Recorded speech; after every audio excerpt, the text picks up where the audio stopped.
السلام علیکم ورحمۃ اللہ وبرکاتہ۔ یہ ان صاحب کا ویڈیو جو ہے کئی لوگوں نے مجھ کو بھیجا کہ اس میں یہ دعویٰ کیا جا رہا ہے کہ ڈاکٹر ذاکر نائک اور موجودہ وقت میں بمبئی کا ایک چینل ہے جو کافی دنوں تک ٹیلی ویژن پر بھی چلتا رہا اور اس وقت وہ یوٹیوب پر چل رہا ہے، ان دونوں لوگوں نے برادر ہونے کے باوجود، غیر عالم ہونے کے باوجود علماء کا تعارف دنیا کے سامنے کرایا ہے، اور اس کو بہت بڑے کارنامے کے طور پر پیش کیا گیا ہے کہ بردرس نے اور خاص کر کے ڈاکٹر ذاکر نائک نے علماء کے ایک بڑے طبقے کو، 100 سے زیادہ علماء کو دنیا کے سامنے متعارف کرایا۔ یہ ایک جھوٹا دعویٰ ہے اور غلط بیانی ہے۔ بنیاد یہ ہے کہ یہ سارے کے سارے چینلز، چاہے وہ ڈاکٹر ذاکر نائک صاحب کا ہو، چاہے موجودہ چینل ہو جس کا تذکرہ کیا گیا ہے، یہ علماء سے زیادہ برادرز کو اور غیر علماء طبقے کو، یہاں تک کہ ایسے افراد کو جو منحرف ہیں، جن کی غلط فکر یا غلط عقائد کے سلسلے میں بھی بعض چیزیں موجود ہیں، ان لوگوں کو متعارف کرانے اور ان کا تعارف کرانے میں یہ لوگ آگے رہے ہیں۔ ڈاکٹر ذاکر نائک سے متعلق اس بات کو ہمیں سمجھ لینا چاہیے کہ وہ سلفی عقیدے کے داعی نہیں ہیں۔ اولاً تو وہ عالم دین نہیں ہے، دوسری بات یہ ہے کہ وہ میڈیکل ڈاکٹر ہونے کے ساتھ ساتھ دعوت و تبلیغ کے میدان میں اپنے شوق کو پورا کرنے کے لیے داخل ہوئے ہیں، لیکن عقیدے کے معاملات میں، منہجی مسائل میں انہوں نے بڑی بڑی غلطیاں کی ہیں، اور لوگوں نے ان کے سامنے ان چیزوں کو ذکر بھی کیا لیکن کبھی رجوع ثابت نہیں ہے،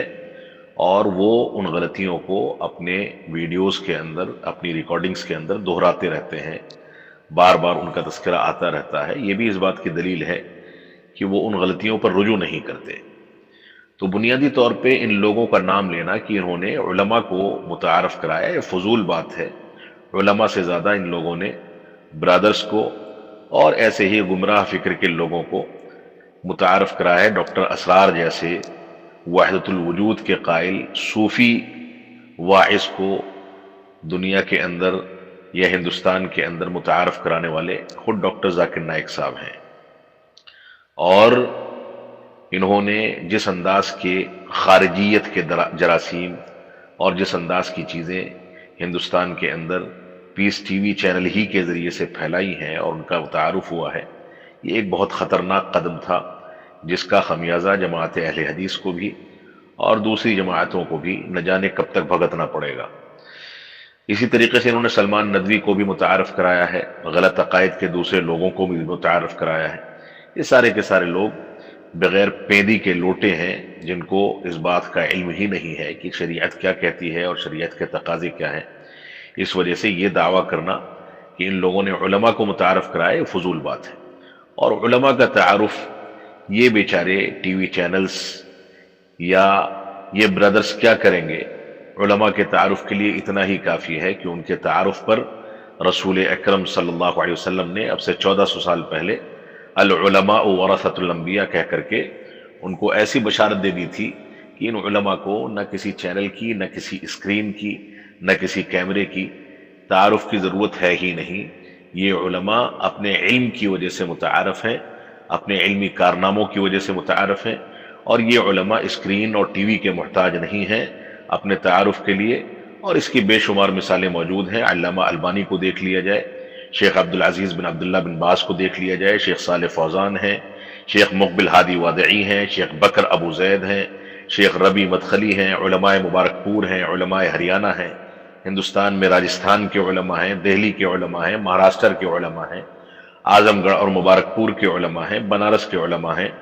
عظیم آباد، بہار، بنگال اور صادق پور کے علماء ہیں۔ یہ سارے کے سارے علماء جس دور میں گزرے ہیں اور اب بھی جو خدمات وہاں کے علماء انجام دے رہے ہیں مختلف علاقوں کے، ان علماء کی اکثریت ایسی ہے جو ٹی وی چینل یا کیمرے کی محتاج نہیں ہے، لیکن ان کے علمی کارنامے کتابوں کے اندر، ان کے فتاووں کے اندر، ان کے مقالات کے اندر بھرے پڑے ہیں، اور صدیاں اس سے فائدہ اٹھاتی رہیں گی۔ تو یہ علماء ان لوگوں کے قطعاً محتاج نہیں ہے، یہ دعویٰ کرنا فضول دعویٰ ہے۔ جہاں تک مسئلہ ہے ثانی الذکر، جن کا تذکرہ موجودہ چینل بمبئی میں چل رہا ہے ان کا تذکرہ کیا، انہی کے چینل میں جب تک وہ خاص کر کے ٹیلی ویژن پر چلا ہے، ٹیلی ویژن پر کوئی ایک درس ایسا لا کر کے دکھا دیا جائے ٹیلی ویژن پر نشر ہونے والا، جس میں منہجی حمیت و غیرت کی بات کہی گئی ہو، اور بلکہ صرف دروس کے ذریعے مال جمع کرنے پر توجہ دی جاتی ہے، یہاں تک کہ مدارس اسلامیہ کمزور ہو رہے ہیں ان لوگوں کی چندے کی اپیل کے نتیجے میں، اور یہاں تک کہا جاتا ہے کہ زکوٰۃ مدارس پر نہیں لگ سکتی ہے، لیکن ان کے چینل پر لگنے کے سارے عندیے دیے جاتے ہیں، ساری باتیں کی جاتی ہیں، اور اس چینل پر ایڈیٹنگ اور اسٹوڈیو وغیرہ پر جو اسراف و تبذیر کی جاتی رہی ہے وہ بھی ہمارے سامنے ہے۔ جذباتی باتیں کئی مرتبہ کی گئیں، پروٹیسٹ تک کی باتیں کی گئیں، غیر مسلم قائدین پر غلط تبصرے تک کیے گئے، یہ ساری کی ساری چیزیں جو ہیں یہ منہجی تقاضے نہیں ہیں، اور نہ ہی ان لوگوں نے علماء کو متعارف کرایا ہے، بلکہ یہ بعض برادرز کو متعارف کرانے والے لوگ ہیں، اور علماء کو سامنے لانا، اسکرین پر بیٹھانا دونوں چینلز کی ایک مجبوری ہے کہ اپنے چینل کو قابل اعتماد دکھانے کے لیے، عوام میں مقبول کرنے کے لیے علماء کے چہرے کو استعمال کرتے ہیں، اور انگریزی زبان میں جو کہا جاتا ہے یوز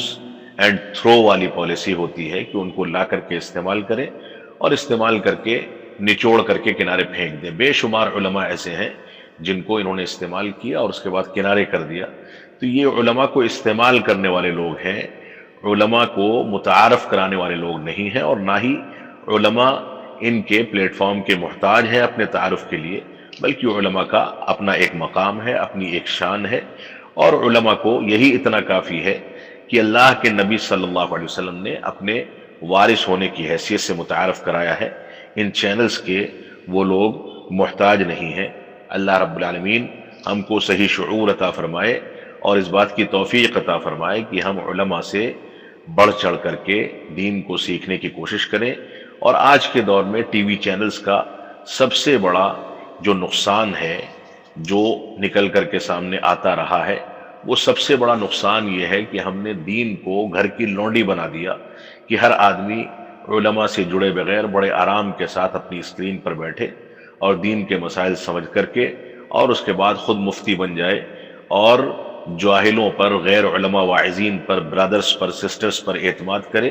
اور انہی کو اپنا مفتی بنا لے، انہی کے ذریعے سے علم حاصل کرے۔ یہ سب سے بڑا خسارہ ہوا ہے، اور فضول خرچی، پیسے کو پانی کے طرح سے بہانے کا طریقہ اسٹیج پر، ایڈیٹنگ پر، میک اپ پر، اسکرین پر، ان چیزوں پر بے شمار پیسہ اور بڑی بڑی رقمیں تباہ کرنے اور برباد کرنے کا ایک رواج بن گیا ہے، جس کو ان لوگوں نے رواج دیا۔ یہ علماء کو متعارف کرانے والے لوگ نہیں ہیں، بلکہ علماء کے چہرے کو استعمال کرنے والے لوگ ہیں۔ اللہ رب العالمین ہم کو دین کا صحیح شعور عطا فرمائے، منہج سلف کی خدمت کرنے کی توفیق عطا فرمائے، اور قرآن و سنت کے مطابق چلنے اور اس کے مطابق اپنی زندگی کو ڈھالنے کی توفیق عطا فرمائے۔ والسلام علیکم ورحمۃ اللہ وبرکاتہ۔